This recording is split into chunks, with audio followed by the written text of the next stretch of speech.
Alright, so we're going to be going to a hike today. It's going to be exciting because it's going to be baby's first hike. We're just getting some coffee. I don't know if you can see that. Some coffee, a little bit of snacks, and baby, well, he was drinking his milk. There you go, good boy. He's drinking his milk. Make sure he's got enough energy for the hike. It's going to be baby's first hike. Yeah. We are in North Van. Going to be doing a small hike, at least. It's nothing too crazy, but it's just going to be a trial of hiking with a baby, so hopefully it's not too bad. Should only take a couple hours round trip, but yeah, hopefully this guy does well. It's a little colder than I expected, but should be alright anyway. You ready?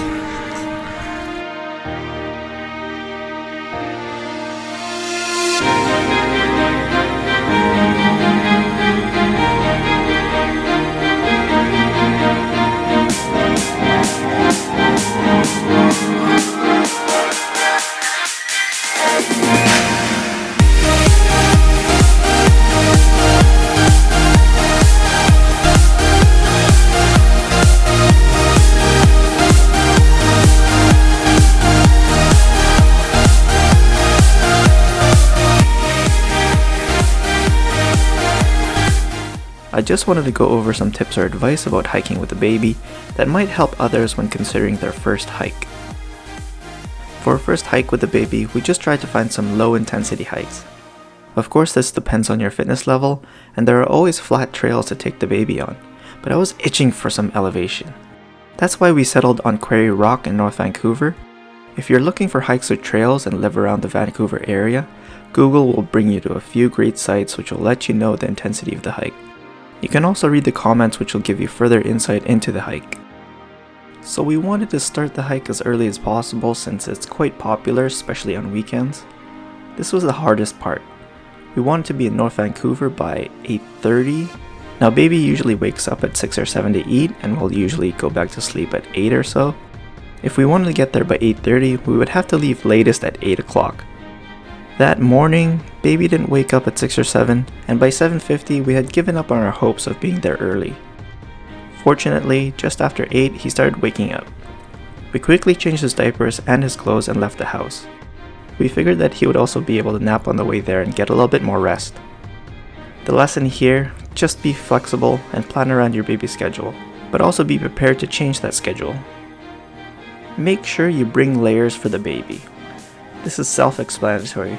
Just prepare baby's clothes in layers to help regulate his or her temperature. A hat, or in our case a toque, is also a great tool to keep the sun off his face or keep his head warm.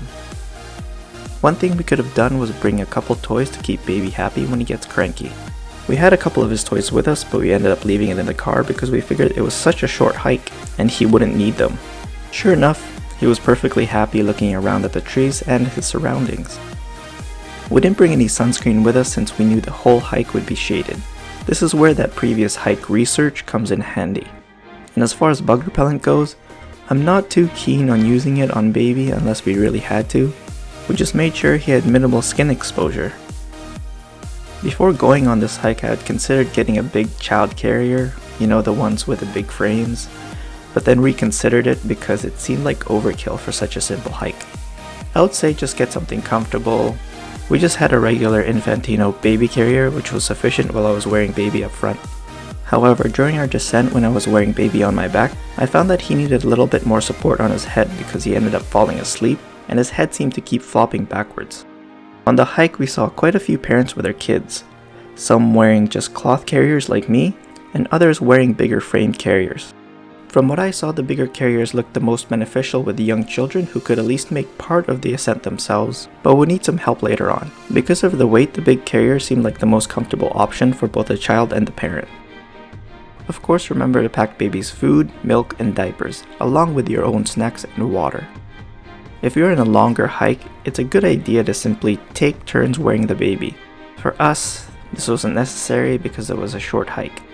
And depending on what carrier you're using, switching baby from front to back or vice versa can help alleviate some of the pressures on the back, shoulders, or traps, depending on how you're wearing the baby. As you probably caught earlier, I was wearing baby up front during our ascent, and then I was wearing baby on my back during our descent. For a final tip or advice, or whatever this is, just go out and do it. If you've been thinking about going on hikes or trails with your baby, just stop thinking about it and do it. Our hike turned out to be a lot of fun, and it was something different to do as a family. Which brings me to my final thought of this video. Where next?